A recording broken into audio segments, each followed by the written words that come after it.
Hey, ¿cómo están? He aquí un amigo más. Estoy bastante emocionado porque estamos ya en la tercera parte del devocional de la Epístola a los Romanos. Sé que ha sido algo ya bastante largo, pero en realidad es una carta que nosotros podemos explotar demasiado y de la cual podemos aprender bastante. En los dos primeros capítulos de esta pequeña tirada de Romanos, nosotros ya vimos en el primero una contextualización de esta epístola, qué es lo que han dicho otras personas, porque es tan importante y una serie de conceptos los cuales nos permiten a nosotros entenderla de una mejor manera. En el segundo capítulo nosotros vimos lo que es probablemente lo más importante de esta carta, que es la idea de la justificación por la fe. Cómo nosotros alcanzamos a ser salvos, a tener una actitud buena, o más bien tener una correcta relación con Dios por medio de la fe en Cristo. Y ahora vamos en el tercer punto, o en el tercer capítulo, a hablar acerca de algunas aplicaciones de esta carta, porque como ya lo habíamos mencionado, algunas de las cartas de Pablo están divididas de la siguiente manera. Es cómo Dios salva a las personas y luego cómo deben vivir las personas que han sido salvadas. Eso es lo que nosotros encontramos en la epístola a los Romanos. Durante los primeros 8 capítulos, Pablo nos habla acerca del pecado, acerca de la ley, acerca de cómo vivir en fe, de cómo vivir y andar en el Espíritu. En los capítulos 9 al 11 nos habla acerca de Israel y la elección que ha hecho Dios con ellos. Y en los capítulos 12, 13, 14, incluso 15 ya nos da maneras en las que nosotros debemos de vivir. Porque esto es importante y lo vamos a mencionar. Primero tenemos que entender, o más bien, primero nosotros tenemos que creer para después poder vivir. Ese es el orden adecuado. Eso es lo que vamos a ver a lo largo de este pequeño devocional. Vamos a ver 5 puntos o 5 modos en los que nosotros podemos aplicar lo que hemos visto dentro de la carta a los Romanos, o más bien lo que nos llama esta carta. Pero antes de poder continuar, te agradecería inmensamente que me acompañes a orar.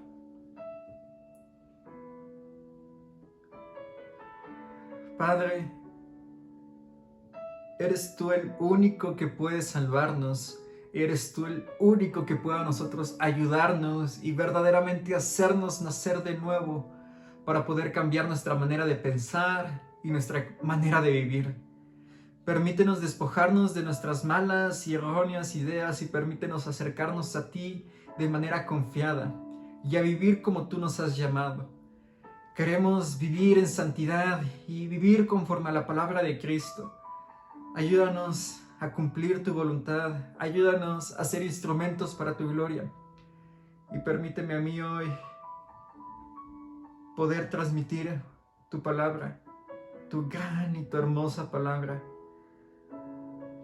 Porque sin ti, como sin Cristo y sin el Espíritu, yo nada puedo hacer.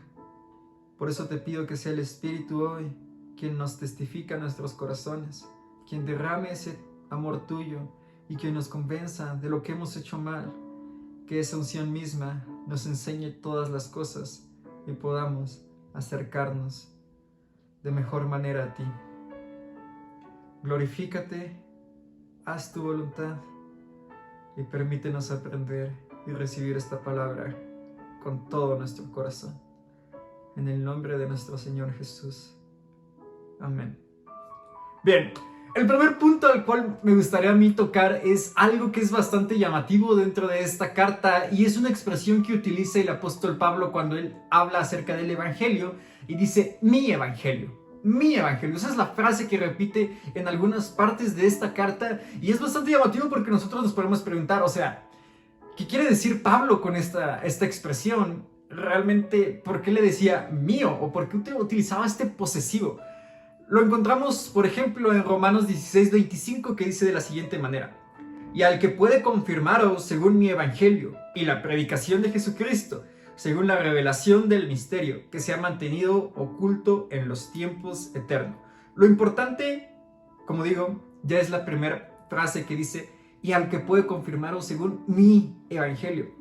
Eso llama la atención porque evidentemente no era un evangelio que Pablo se hubiera inventado, o no era algo que fuese como de su propiedad, sino era algo que él había recibido enteramente por Dios. La Biblia nos habla acerca de que Pablo aprendió del evangelio por revelación directa de Jesús. Entonces, ¿por qué en ocasiones Pablo se refiere al evangelio como mi evangelio? La razón de esto es porque Pablo tenía una identificación tan grande con el Evangelio y con el llamado que Dios le había dado a poder compartirlo, que no podía verse de otra manera más que unido a Él. Una inmensa unión a Él, una unión que lo podía o que le permitía llamarle al Evangelio mi Evangelio. Y esto es algo que perfectamente nosotros podríamos y deberíamos adoptar. No es que sea mío, no es que sea mi evangelio porque yo tengo un derecho o autoridad alguna sobre él. Es mío porque yo soy de él. Y voy a explicártelo con un ejemplo, con una analogía.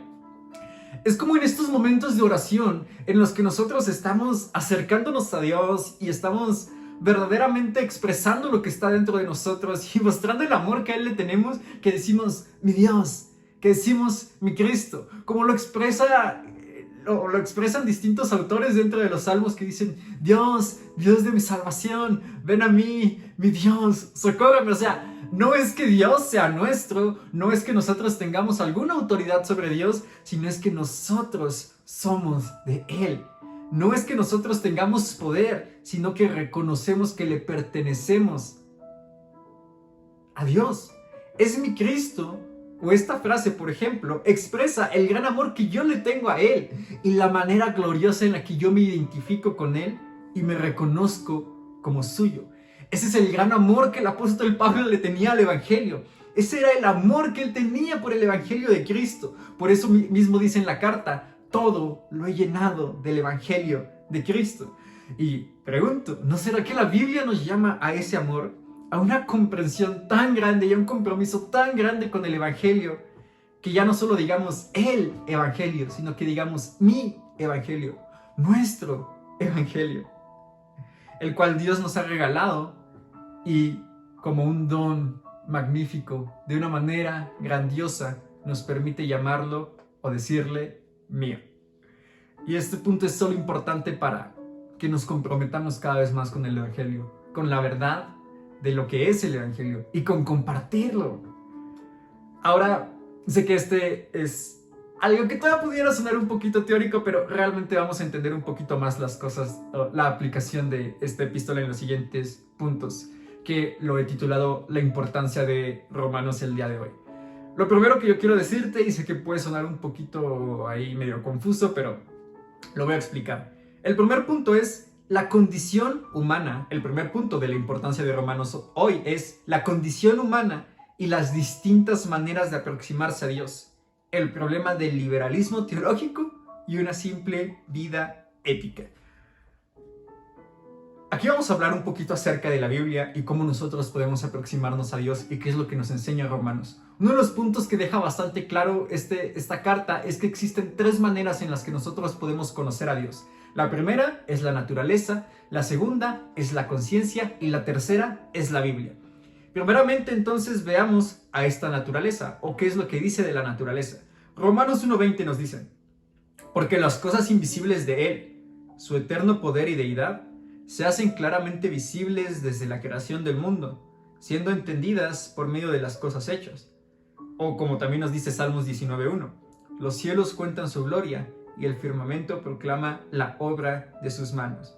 Estos dos versículos, este versículo donde nos dice que su eterno poder se hace visible mediante las cosas hechas, lo que nos quiere expresar es lo siguiente.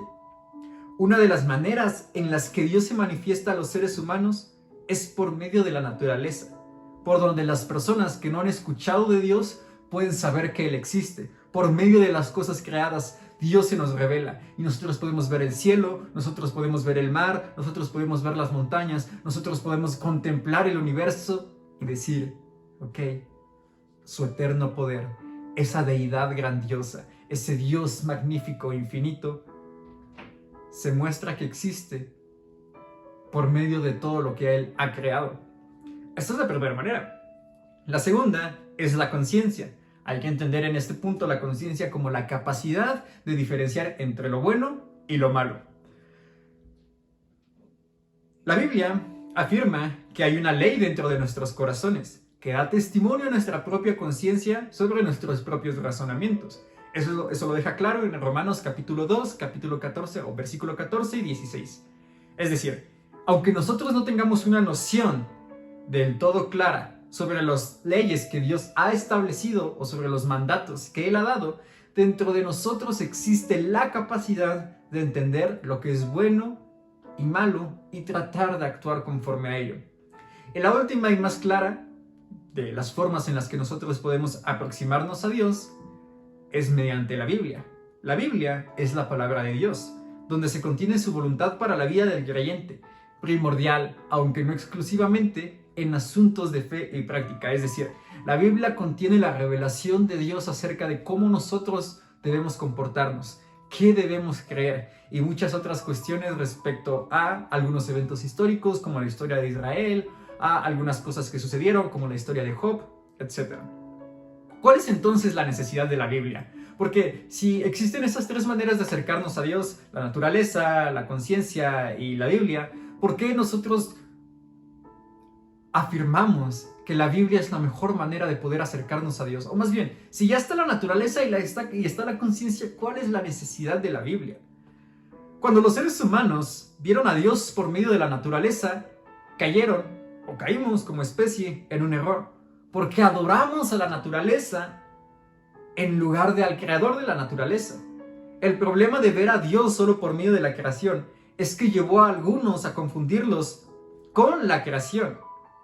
De ahí proviene lo que hoy se denomina como panteísmo. El panteísmo básicamente es Dios es el mundo y el mundo es Dios. Es decir, no existe una diferencia entre uno y otro, porque al final Dios está en el mundo, Dios es lo que propicia el mundo, Dios está dentro de todo el mundo.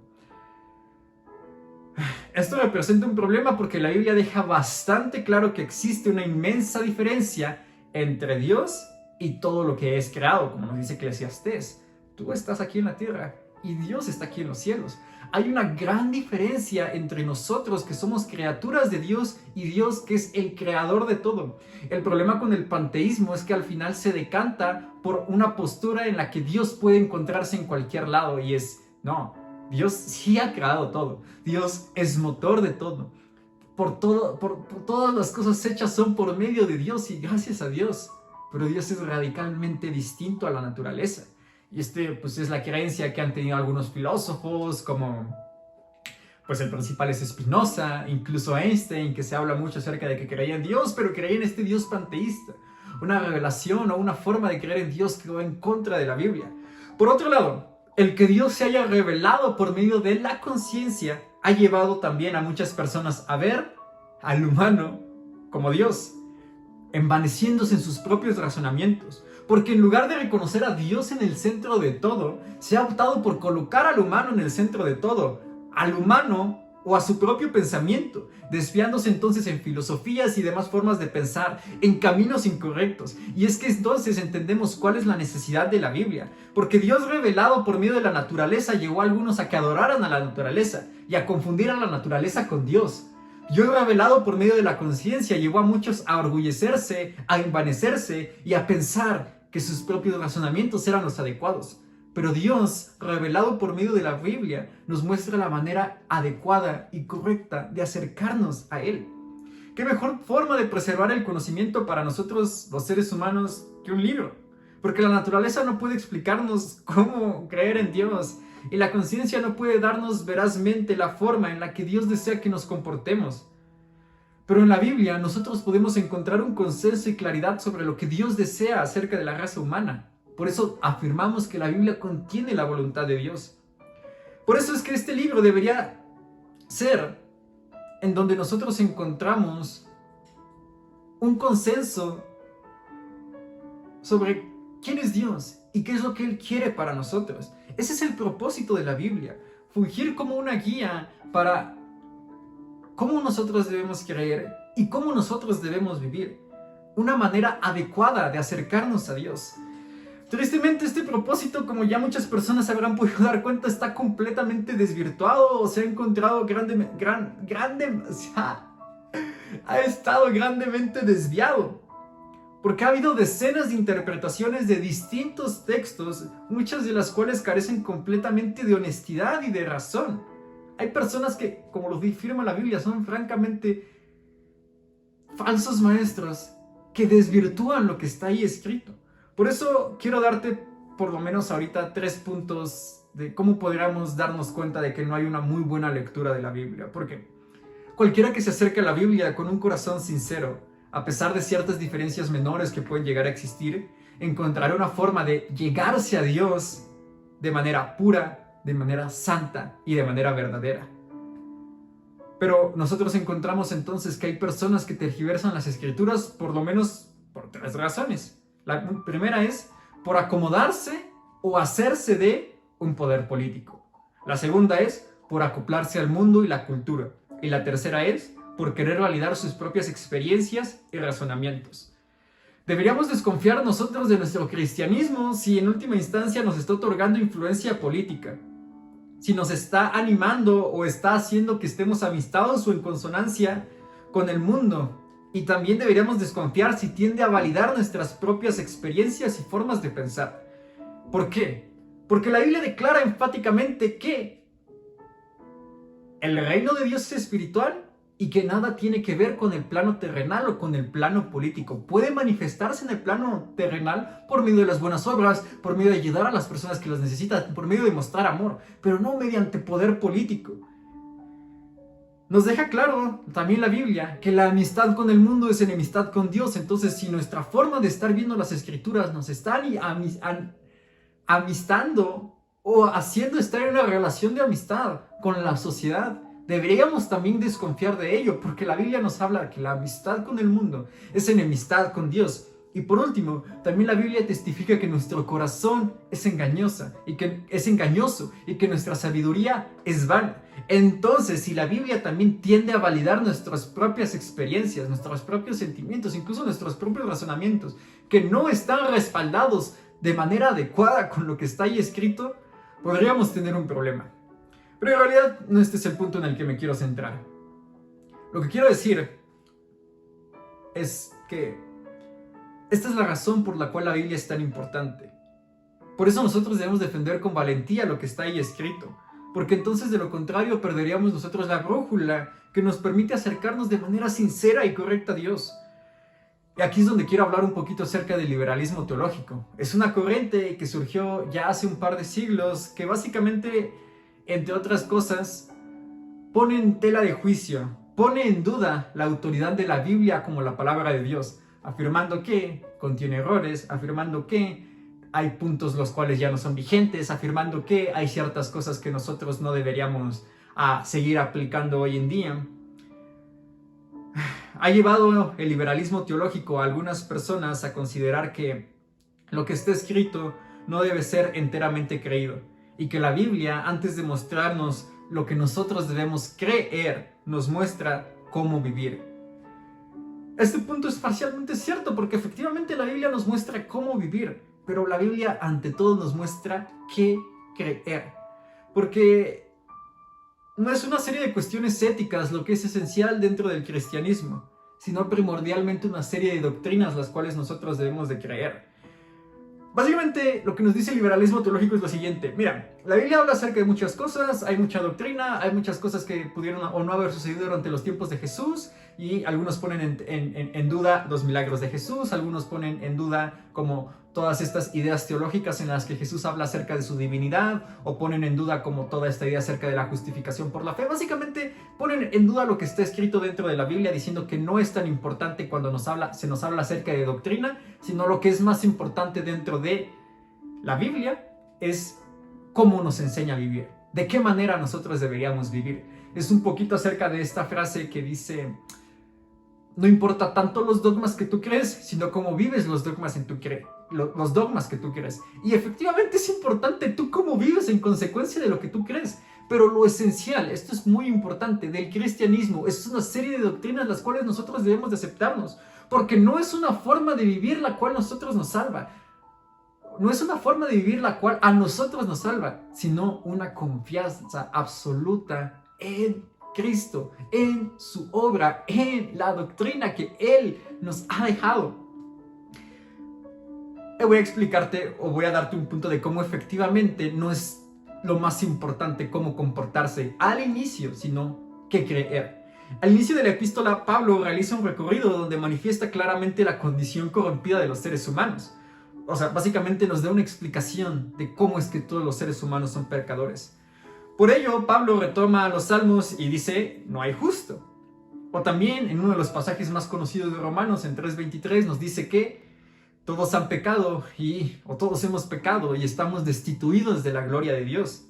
Su propósito es dejar claro lo siguiente: basta con que cada persona se vea a sí misma para percatarse que ha pecado y que merece un castigo por tal comportamiento, pues Dios, como creador de todo, ha establecido una ley. Y esto es precisamente lo que niega el liberalismo teológico y con lo que nosotros debemos tener cuidado. La condición corrompida del ser humano, la de ser incapaz de poder cumplir con la ley de Dios, esta condición no se soluciona solamente con una ética de vida, no se soluciona solamente con que la Biblia nos diga cómo debemos comportarnos, sino que requiere una solución mucho más profunda. Implica un acto de fe, un acto de creer en Dios y lo que Él dice. No basta solo con seguir ciertos preceptos que están escritos en la Biblia, sino que debemos creerla por completo y procurar seguirla. De lo contrario, seguimos envanecidos en nuestros propios razonamientos. Porque el reino de los cielos no consiste en comida ni bebida, ni en demás formalismos, sino en gozo, paz, o en justicia, paz y gozo en el Espíritu Santo. Este es el primer punto. Entender que realmente la Biblia es importante. Esa es la razón por la cual debemos estudiarla. Esa es la razón por la cual nosotros debemos creerla. Y esto es algo que no debe de quedarse solo como que en la parte del pensamiento, sino que debe ser algo sumamente práctico. Debemos estudiar la Biblia para poder entenderla, para poder creerla y para poder vivir como verdaderos cristianos. Si nosotros fallamos en alguno de estos puntos, en leer la Biblia, en entender la Biblia o en creer la Biblia, nunca vamos a poder vivir como verdaderos creyentes. Esa es la necesidad que nosotros tenemos de la Biblia, esa es la necesidad que nosotros tenemos de estudiarla, esa es la necesidad que nosotros tenemos de aprenderla y de vivir conforme está escrito. Número 2, y ya con los siguientes puntos voy a ir un poquito más rápido. Romanos nos habla acerca de el deber civil o la responsabilidad que nosotros como creyentes tenemos delante del gobierno. Es lo que dice Romanos versículo 13, 1 y 2, y bueno, básicamente todo Romanos 13, ¿no? Sométase toda persona a las autoridades superiores, porque no hay autoridad sino de parte de Dios, y las que hay por Dios han sido establecidas, de modo que quien se resiste a la autoridad, a lo establecido por Dios se resiste y acarrea condenación para sí mismo. Básicamente lo que nos está diciendo este versículo es lo siguiente: todas las autoridades gubernamentales, porque está hablando del gobierno en este contexto, han sido establecidas por Dios. Y como han sido establecidas por Dios, debes de obedecerlas, porque si no las obedeces, te estás resistiendo, te estás oponiendo a lo que Dios ha establecido. Por eso creo que la TLA lo explica un poquito mejor. Nos dice así, estos dos versículos: solo Dios puede darle autoridad a una persona, en lo general, y es Él quien les ha dado poder a los gobernantes que tenemos, el gobierno político. Por lo tanto, debemos obedecer a las autoridades del gobierno. Quien no obedece a los gobernantes se está oponiendo a lo que Dios ordena, y quien se oponga será castigado. Creo que en este punto no hace falta contextualizar demasiado a quién le está escribiendo Pablo. Ya lo hemos dicho, está escribiendo a los romanos, a la iglesia que estaba en la ciudad de Roma durante el siglo I, a la ciudad más importante del mundo, gobernada en ese momento también por una de las personas más crueles del mundo. ¿Quién era? Era Nerón. Nerón fue emperador desde el año 54 hasta el año 68. Al momento de escribir esta carta, Nerón tenía alrededor de 19 años. Pero para este punto, el joven emperador ya había empezado a tomar tintes demasiado crueles respecto de cómo sería su gobierno. Algunos historiadores hablan acerca de cómo él ya había envenenado a Británico, que era un posible contrincante al trono. O sea, no tenía problemas como que matar a quien fuera necesario. Esta era la persona, la cabeza del Imperio Romano, y evidentemente si la cabeza estaba corrompida, todo el cuerpo también lo estaba. Es en ese tiempo donde Pablo escribe: sométase toda persona a las autoridades superiores.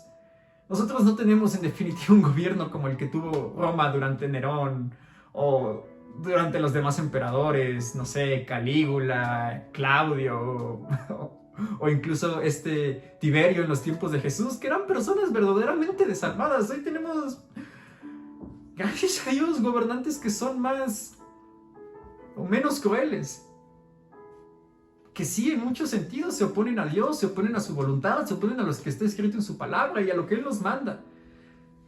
Pero si en el momento en el que Pablo escribió todo esto estaba uno de los gobernadores más crueles, en serio, más crueles, probablemente el más cruel de todo el imperio romano, que fue Nerón, es muy complicado que haya otro emperador al cual nosotros, o otro gobernante al cual nosotros podamos decir, oh, qué tan malo es, como para no obedecerlo.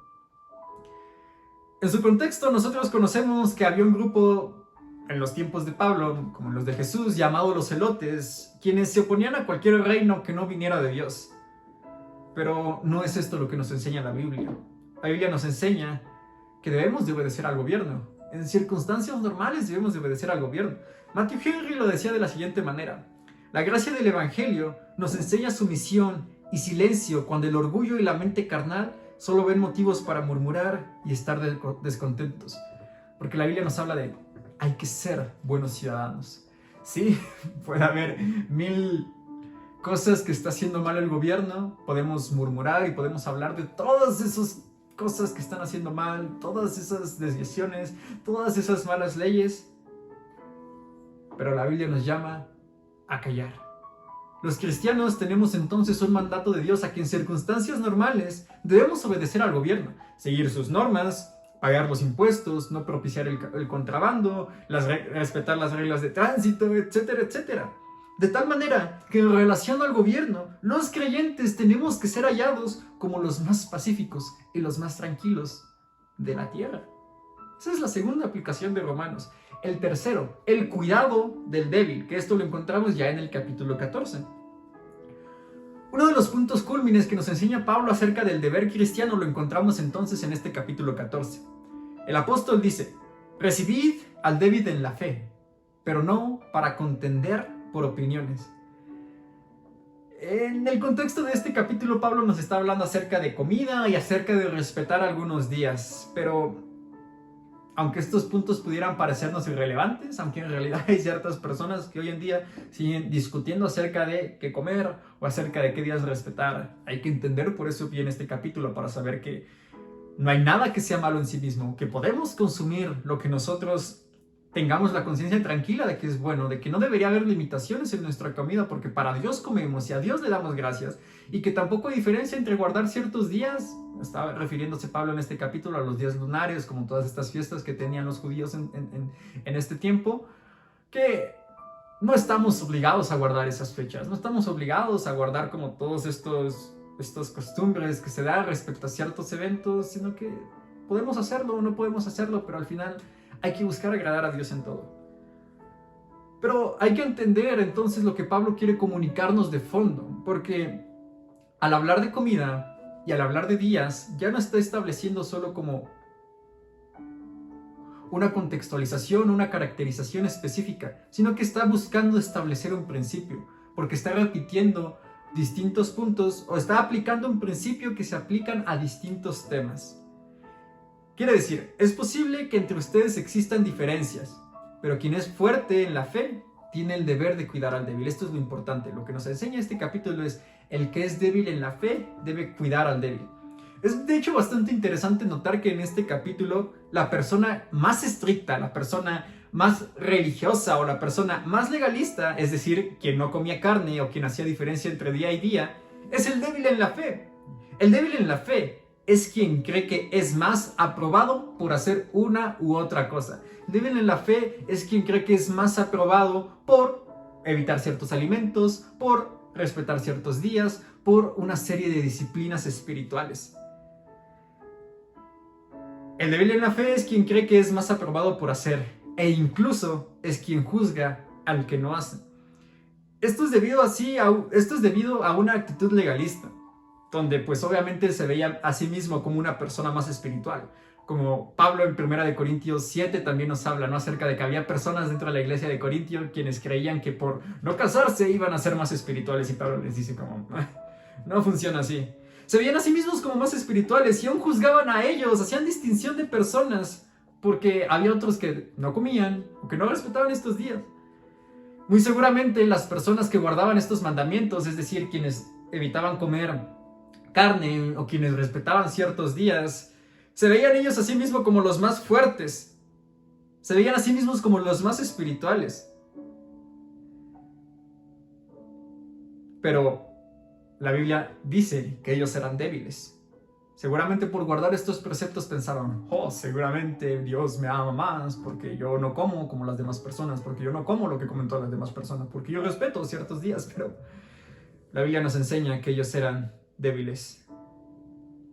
Esa es la enseñanza de la Biblia. Pero sea como fuere, el deber para nosotros hoy es el mismo: cuidarnos los unos a los otros en amor, no buscando agradarnos a nosotros mismos. Y sea que hagamos o no hagamos, busquemos agradar al Señor con todo, no juzgando a quien obra de manera distinta a nosotros, no juzgando, por ejemplo, si hay un cristiano que ha decidido abstenerse completamente de alcohol, no juzgando, por ejemplo, si hay una persona que ha decidido respetar ciertos días, porque la Biblia nos habla de que ellos son débiles en la fe, pero quien es fuerte en la fe debe de acoger, debe de cuidar al débil.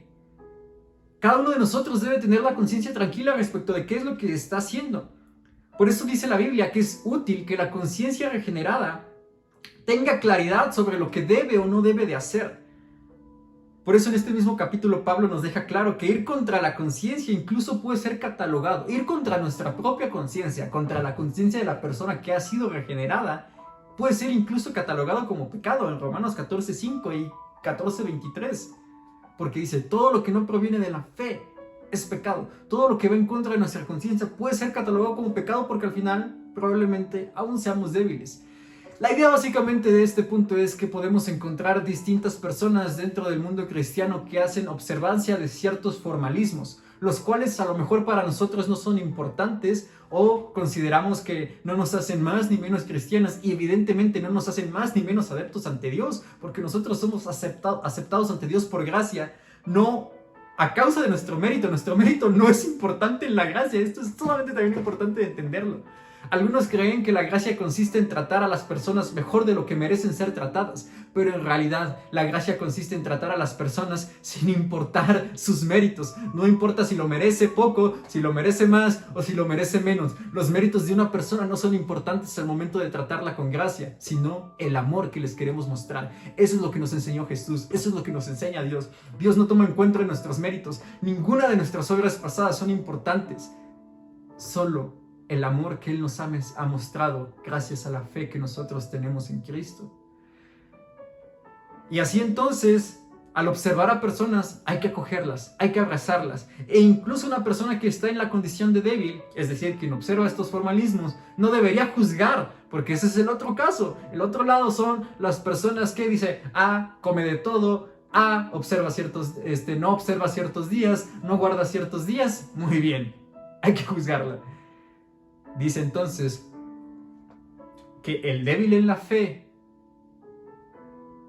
no condene al fuerte y que el fuerte no juzgue al débil. Último punto. Cuarto, la gloria absoluta de Dios. Y aquí hay un consejo bastante bueno y bastante práctico para que todas nuestras oraciones sean escuchadas, sean respondidas, y que nuestra vida camine con un propósito sublime, y es que busquemos que todo sea para la gloria de Dios. Porque esta es otra de las enseñanzas de Romanos 11:34 y 36. ¿Por qué? ¿Quién entendió la mente del Señor? ¿O quién fue su consejero? ¿O quién le dio a Él primero para que fuese recompensado? Porque de Él y para Él, porque de Él y por Él y para Él son todas las cosas. A Él sea la gloria por los siglos. Amén. O Romanos 16:27 que dice, al único y sabio Dios sea gloria mediante Jesucristo para siempre.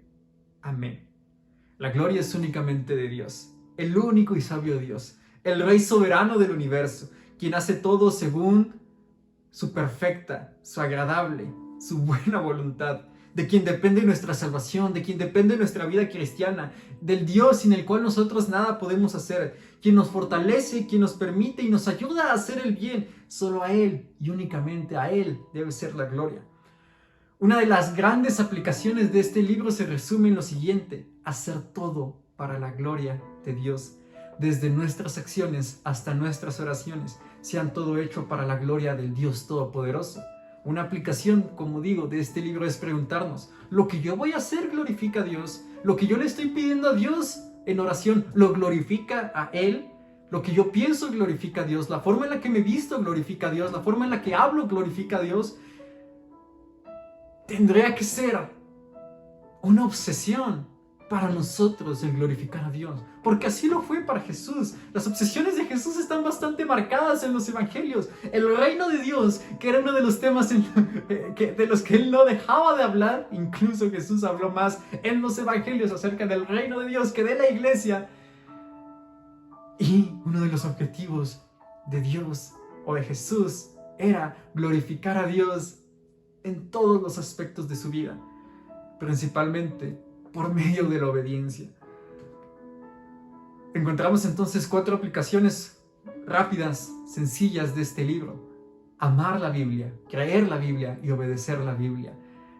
Obedecer al gobierno, cuidar al débil en la fe, no juzgarlos, no juzgar a las demás personas por las cosas que hacen o no hacen, y hacer todo para la gloria de Dios.